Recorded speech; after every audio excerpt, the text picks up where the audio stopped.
Welcome to another episode of Current Status. I'm Pumla Schmidt, also known as Exchange Goddess on Twitter. And I am Teresa Miller, known as 24/7 IT Connect on Twitter. And I'm Melissa Palmer. I'm known as Venus33 on Twitter. Exchange Goddess, why don't you tell us what we're going to talk about tonight? Well, tonight we are joined by somebody from the future, a very special guest. Future. Yeah, his name is Paul Cunningham, and he's from Australia, and they're, 12 hours, 13 hours ahead of us, so definitely the future.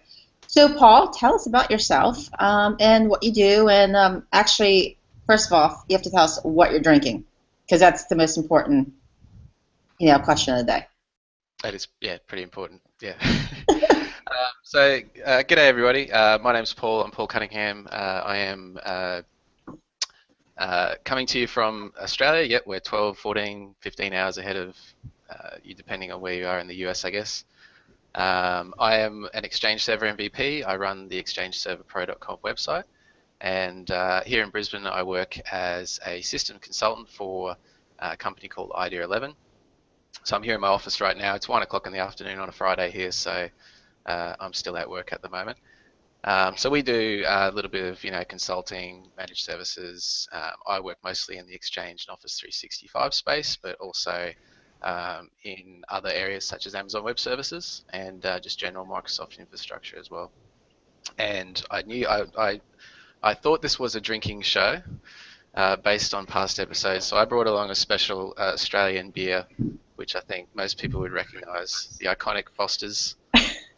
Which I'm going to open now because I'm actually a little bit thirsty now. I've had lunch and Now tell us, you have to tell us, how often do you drink Foster's? This is the world premiere of me drinking Foster's. I've never had Foster's before in my life, so let's see how that goes. Oh, that was a delicious, refreshing Foster's Classic. Excellent. You should definitely market for Foster's. It was a commercial. Alright, I'm ready. Do you need to wash that down with something else? I'll tell you, it's not the best beer I've ever had, but it's far from the worst. So we'll see how I go. Okay. So the other Australians are doing that for you now. Yeah. It's not. It's cheap. It's very inexpensive, I should say. Affordable. An easy drink. There you go. We could keep talking about beer all afternoon. So, first question. Exchange high availability. There's this, you tweet about it all the time, you talk about it. What is it? Because I know nothing about Exchange. Tell me. Nothing at all. Yeah. I can spell it. Does that count?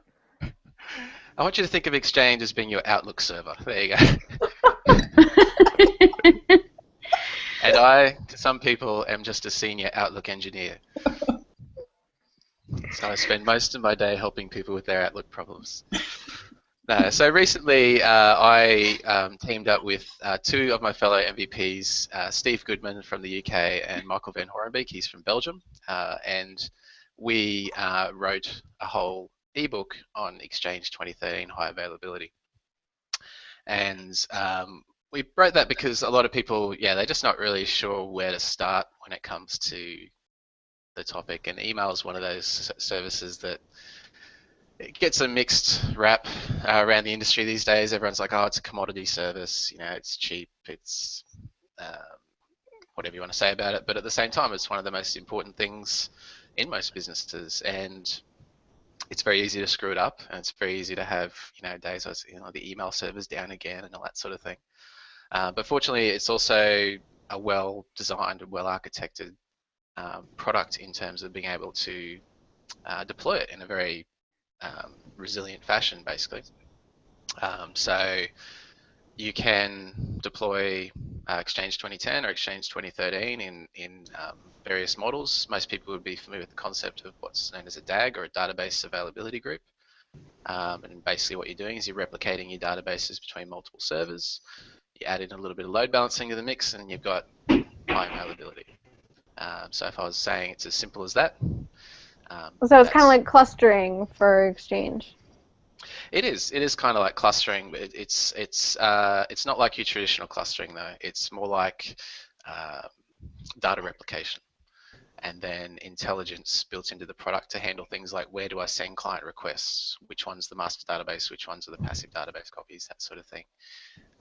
It's got some advantages over traditional clustering. So if you were thinking of just like a file server cluster, you've got shared resources and multiple nodes, and that works in one particular way. Whereas this, there's a lot more intelligence I think built into the way Exchange does high availability than just what traditional clustering can do. But you need to approach it, I guess, with the right frame of mind, which is a lot of people when they come to us and they say, oh, I've deployed a DAG, but we find out they've only deployed one client access server, which is basically your front end to your DAG. It's where the clients are connecting. So you haven't got true high availability if you've deployed, it only at one layer of Exchange. And then there's also obviously the differences between high availability versus site resilience. It's having multiple data centers and Exchange spanning multiple data centers. And then there's a difference again between that and disaster recovery. So they are related, but can be achieved in different ways. And then you've got business continuity, which is really different again, and you can achieve that in completely different ways as well. So, I'm happy to talk about anything really, but I think one of the biggest misconceptions people have is that they just don't architect it correctly from the start. So I have a question about DAGs and JBOD. Yep. I know Microsoft is really pushing JBOD for the on-prem, but how often do you really see organizations adapting that? Is it something people are using? Yeah, absolutely. So to talk about JBOD, you sort of got to go back in time a little bit to Exchange 2003 and Exchange 2007, and they were very storage expensive, I guess is one way of putting it.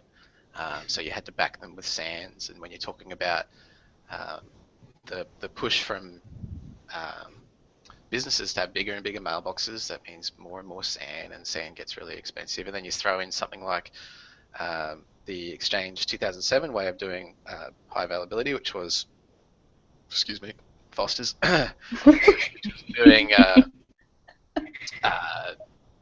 what was called CCR, or Cluster Continuous Replication, which was sort of like the precursor to a DAG. It was database replication between two nodes. The conversation got very expensive very quickly. You could say, okay, I've got 5 terabytes of data. Well, that means I really need to provision more like 10 terabytes of SAN when you factor in free space and transaction log volumes, things like that. And then you have to multiply that by 2 to handle your replication, and that becomes very expensive for some organizations. Mm-hmm. So then you throw into the mix as well the fact that SAN is basically, at the time certainly it wasn't getting faster and faster and faster and faster. They basically tapped out the maximum of what enterprise class disks could deliver in terms of IOPS. SSD wasn't wasn't really practical at the time from a cost point of view. And so along came JBOD. So if you've already got 2, 3, 4 copies of your actual database, why do you need to protect that with resilient disk systems? Why not just use JBOD instead? So your database can sit on a single disk, and that can be a far less expensive SATA or SAS disk instead of expensive SAN. And if your disk fails, sure, you lose that copy of the database. The DAG does its job and it fails over to one of the other copies. You can repair your disk and reseed your copy of the database back onto it, and you're back in business. I think customers get a bit nervous when they sort of think about that. Like, whoa, shouldn't we put all of our important data on RAID? You go, well, why do you need RAID when you've already got 3, 4, maybe even more copies of the database itself? And then I guess the last sort of piece of the picture to make it make sense is you look at Office 365. How could they deliver a service of the scale of Office 365 if the storage costs were just going to be astronomical. They just Because they put it in the cloud. Well, exactly. Everything's free in the cloud. It's just unlimited everything, right? Yeah. Over there, someplace, the cloud. It's like virtualization. Just virtualize it. Everything. Yeah, VMs exactly. are free. Yeah, exactly. It's Look, they wouldn't have been able to do it, or at least they wouldn't have been able to do it to the point where they're selling you a mailbox for $12. It just wouldn't be possible. So yeah, I know some organizations that are using JBOD deployments, and they get to leverage the advantages of that. They keep their costs down, they can have more database copies instead of spending all that money on disk, and they can utilize some of the automatic recovery that Exchange can also do when you've got JBOD in play. So it sounds like Exchange is, A, it's a mission critical application, and B, it can be somewhat complicated. So I think it's probably really important for organizations to define what their business requirements are for this system. Mm-hmm. So what would you say a smaller size enterprise, maybe 1,000 kind of mailboxes, I don't want to say completely they're cheap, but they're very budget conscious. What would be the best way for a smaller organization like that to kind of protect their Exchange environment? Because you talked about a couple different ways. Well, to add to that question, so yeah, small environments. Let's say you use a third-party application to protect your Exchange environment instead of utilizing the native DAG feature. I won't name some vendors out there, but there are tools out there that can so-called protect Exchange. I mean, so would something like that be available or should be used for a small business? Now, do you mean protection from a keeping it up and running kind of point of view, or you mean just straight up backup and recovery? Both. Both. Or replicate your Exchange environment for you at another site. Right, so you're talking about things that do kind of like block-based replication of your Exchange, so you can activate a cold standby kind of thing at a different site or on a different piece of infrastructure. Okay, so I'll answer the first part, is what would an 1,000-seat organization do, especially if they're cost sensitive? I always say to customers, look at Office 365 first. And the reason I say that is it's a good starting point, and work out, what would an Office 365 deployment look like in terms of costs and how it integrates with our network, and all of the great features and the rate of innovation that's occurring in the cloud, and then find some reason to rule it out if you have to. So whether that's just a straight up political decision, the decision maker has an objection to using cloud services, or whether it's for something more valid like a regulatory requirement, or you don't have the network bandwidth to support 1,000 clients hitting mailboxes in the cloud or something like that. So work your way back from the cloud. If you end up on premise, you've got 1,000 users and you want high availability, there are plenty of vendors out there who want to talk to you about ways of using their product to protect your workloads, and they want their product to be the story for all workloads: file servers, print servers, SQL servers, the whole kit, every application that you run internally, so on and so on. And it's funny that they go after Exchange as one of those data center workloads that they want to protect. And I've seen what some of them can do, and it's all very interesting, but the Exchange product group is powered ahead with building that capability into the product itself. And I think that's where you should start. And it looks like it's a marketing bullet point for some of these companies. Why should Exchange be a special case? You're siloing some piece of your infrastructure off into this different way of managing it. That's complexity. That's bad for your IT team and all this sort of thing. I disagree with that. I think that no matter what environment you look at and how much you try to standardize, there's bound to be some level of differentiation between a few things here and there. And rather than add complexity, using Exchange's native features to protect your Exchange environment is actually easier. It's simpler. You've got commodity servers on commodity storage, and most IT people worth hiring can manage that. you start adding in third-party solutions, that's another product you've got to learn. There's usually different types of storage infrastructure involved. There might be some virtualization layers and so on and so forth. And what you've got to realize is that for every layer you add, that's another way it can fail. That's another way it can fail in a way that may not be predictable. And that's another layer of troubleshooting that you've got to basically go through in any type of performance or outage situation. So the simpler you can keep your Exchange architecture, the better. The better it will be for performance, the better it will be for costs, the better it will be for training, for troubleshooting. You name it, simpler is better. So does that mean you shouldn't necessarily virtualize it if simpler is better? Good question. So I'm not anti-virtualization. I've worked in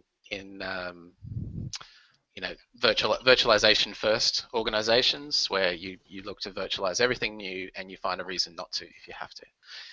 Much the same way as I sort of said, you start in the cloud and you work your way back to on-premises.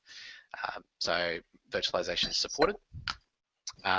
There's plenty of guidance and guidelines about it, but yeah, it certainly does add complexity. It's very easy to do it badly. You get something like your CPU contention wrong, or miss a tick box somewhere in your hypervisor configuration, and suddenly you're sort of dancing outside the lines of what's supported, and you are running into sort of known issues territory as well. And that's not something I keep in my head to sort of rattle off, a whole list of known issues. It's all well documented, and that's what I refer to with any customer whenever that sort of thing comes up. And yes, it does add some layer of complexity as well. When you don't know what's wrong and you've got 5 things to look at instead of 3, troubleshooting takes longer.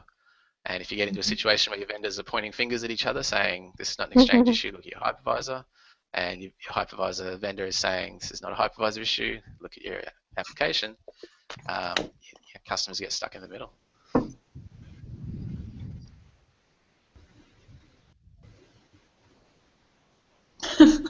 I'm waiting for Agent P to swallow.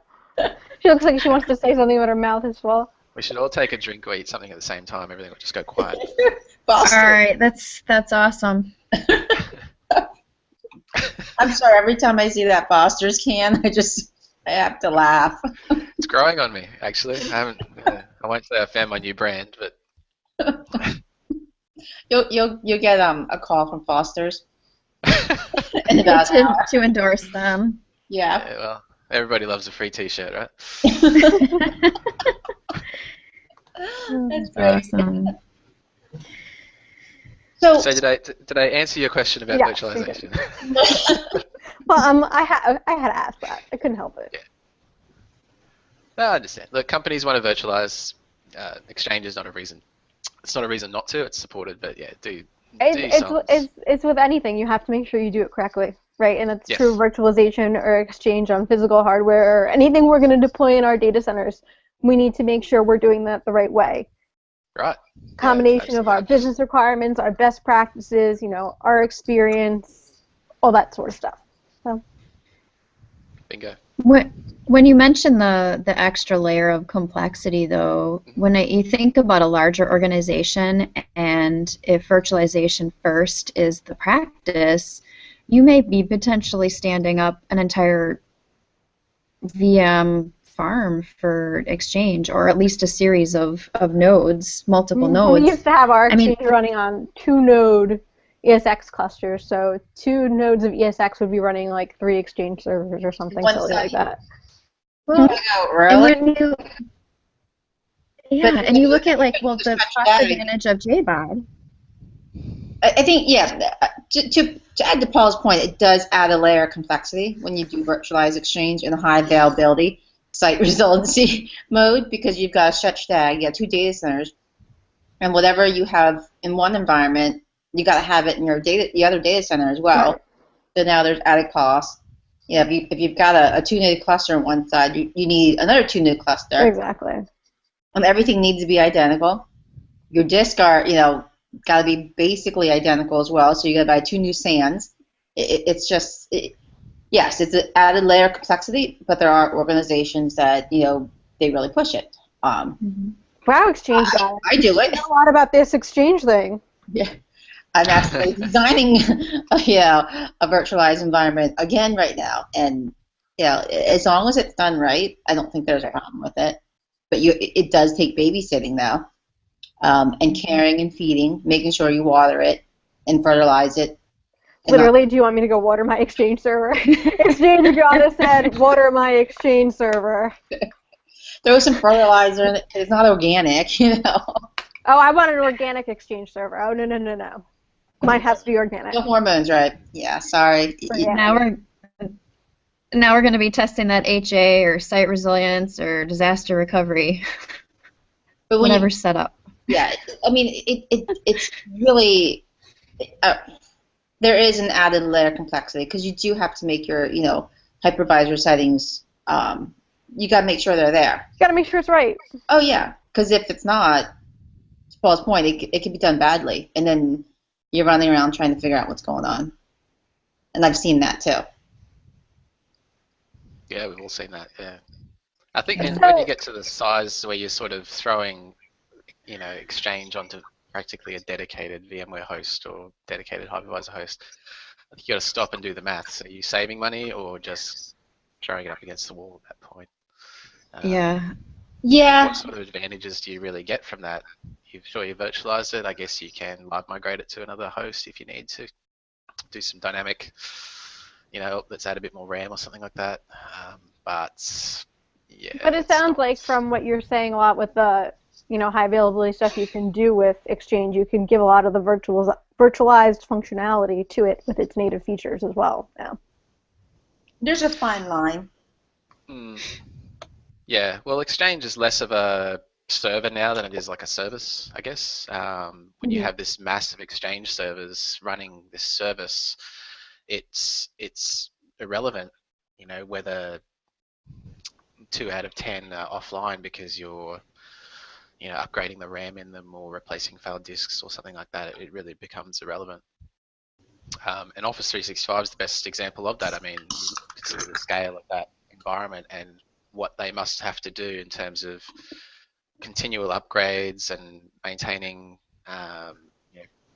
fault finding and replacing failed nodes and things like that. You can't, obviously 100% of Office 365 is not, of the underlying infrastructure is not online all the time. It is one big service, and it's just we all know that. It's like private cloud in your data center. Well, depending on private cloud.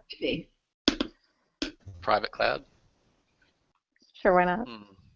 Why not? How many private clouds Why not? are there? So, Paul, Yep.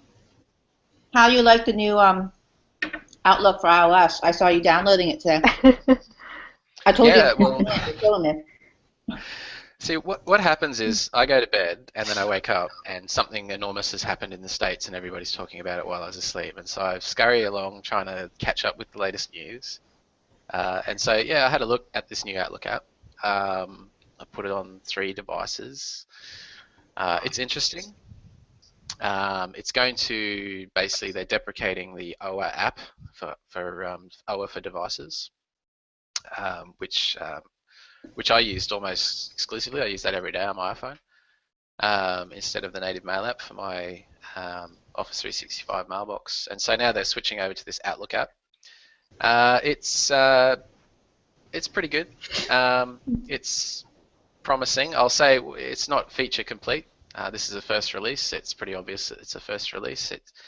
It's a rebranding of a application that they acquired a couple of months ago. I think it was October last year or something like that. So they've basically, by the look of it, spent a bit of time rebranding it. They've relaunched it as their own application, and the upside of this application is it's very user-centric. So you've got this whole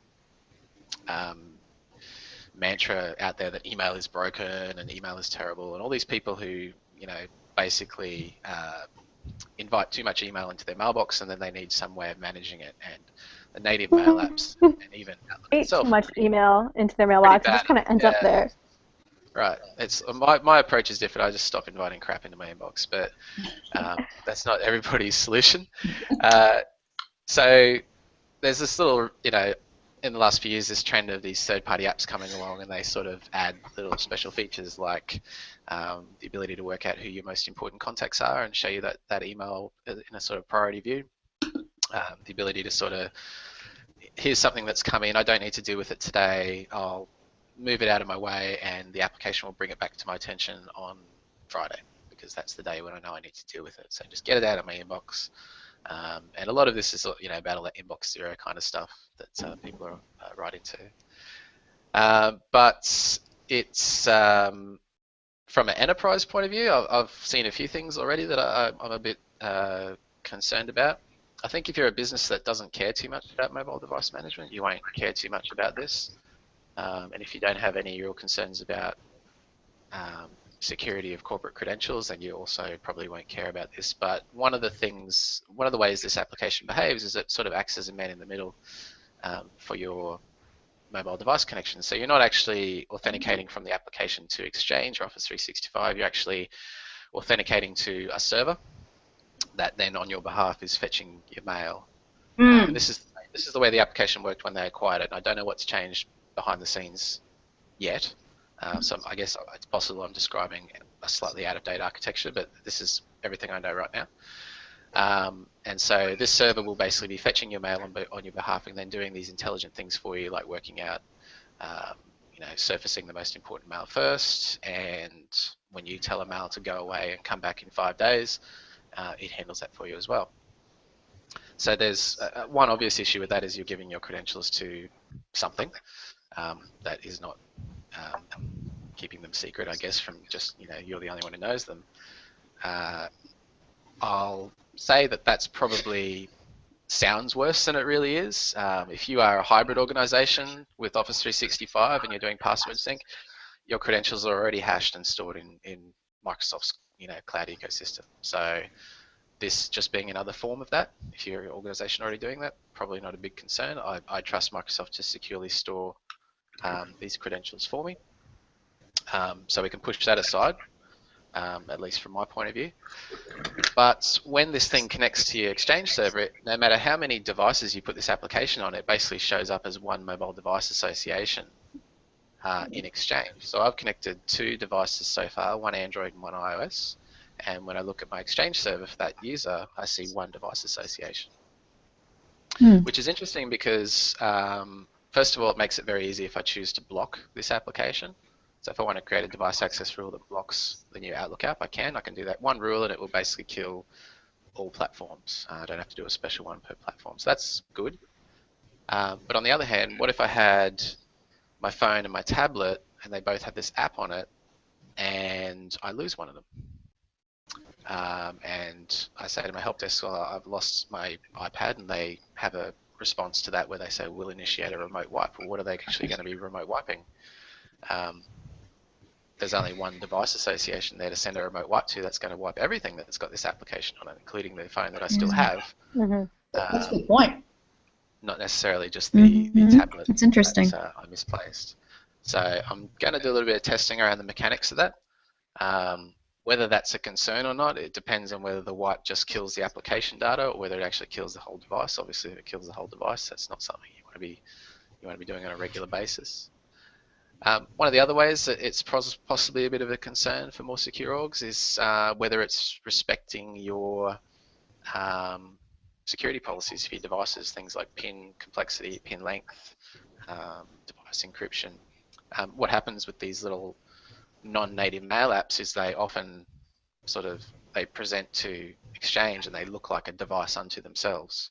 So the underlying hardware, your Android phone, your iPhone, it may be non-compliant with your corporate device security policies, but the application kind of, I guess, looks compliant, and the Exchange server is none the wiser.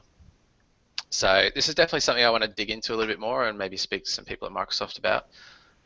But it's a pretty usable app so far. I can see that it's going to be very attractive to a lot of people, And it's good that Microsoft's taking seriously these user interaction scenarios, the ability to give people better tools to manage their email rather than just a way to access it.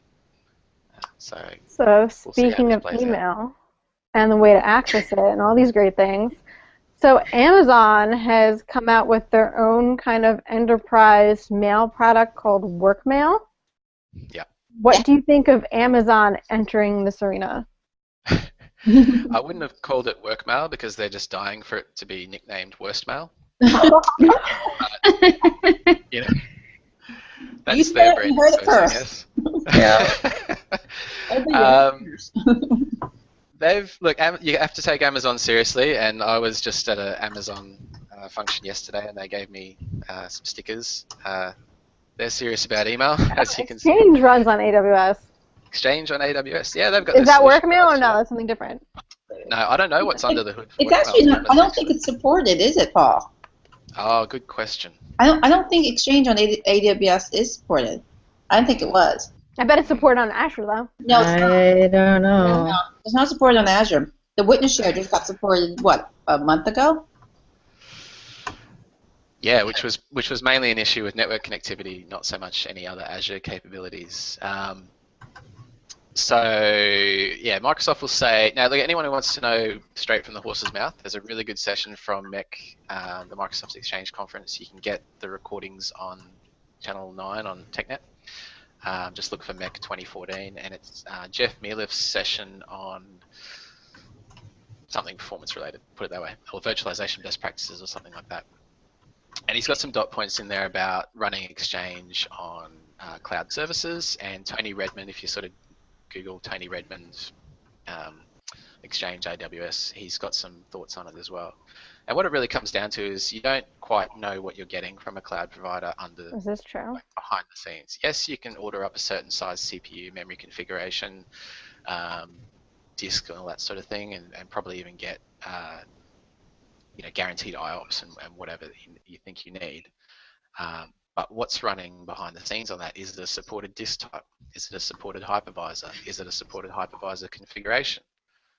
Is there CPU contention that is puts you in an unsupported situation? The IP address space that you're sitting in, is it suitable for inbound outbound mail flow? So are you able to back it up? Obviously, the answer is probably no. And you might need to look at just using Exchange native data protection or something like that. So it really depends who you ask. Microsoft would probably encourage you to proceed with caution. Amazon would love you to run Exchange on AWS, and they'd love to have that conversation with customers. That'd be a really nice bill to give them at the end of the month, wouldn't it? Yeah, well, look, what does it cost is a good question as well. Is it more expensive than Office 365? Are you better off not, just going with Office 365? Is there some feature or requirement that needs you to still run an on-premise style Exchange but in the cloud? So it's an interesting conversation to have. But yeah, they've entered the cloud-hosted email market themselves with their new Workmail. Worstmail. You heard it here first, people. I love Amazon, so I won't give them too much crap about that. But they've you have to take them seriously. They're a big player. From a competition standpoint, this is a good thing. You've now got potentially 3 major cloud-hosted email providers. So Google Apps, Office 365, and now Workmail as well. And they've come out of the gate with, I think, what amounts to enough features and ticking enough boxes in terms of like security to be taken seriously. So if you think about a small startup organization that is building some application or service and they're using Amazon Web Services for compute and storage. And then here's this extra service they can get directly from Amazon as well for basically a cloud-hosted email. That probably makes perfect sense for them if they're not, if they have no particular needs in the Microsoft ecosystem. It's a pretty compelling play, and they don't have to go to Google as an alternative. And at $4 a mailbox, that's pretty hard to argue with. But if you're an enterprise and you have obviously your Office client licensing being wrapped up in your Office 365 plan, You rely on Link Online, which is going to be Skype for Business soon. The SharePoint Online stuff, the OneDrive. You're invested in OneDrive for Business. You've already put your data in there, and it's going to be hard to migrate away from that. You rely heavily on the archiving and the compliance features, the e-discovery, the mobile device management that's being baked into Office 365, the more advanced features that are coming along basically in the first quarter of this year, I think. Then, Workmail, it's not a very good story. Not yet, not in this first iteration.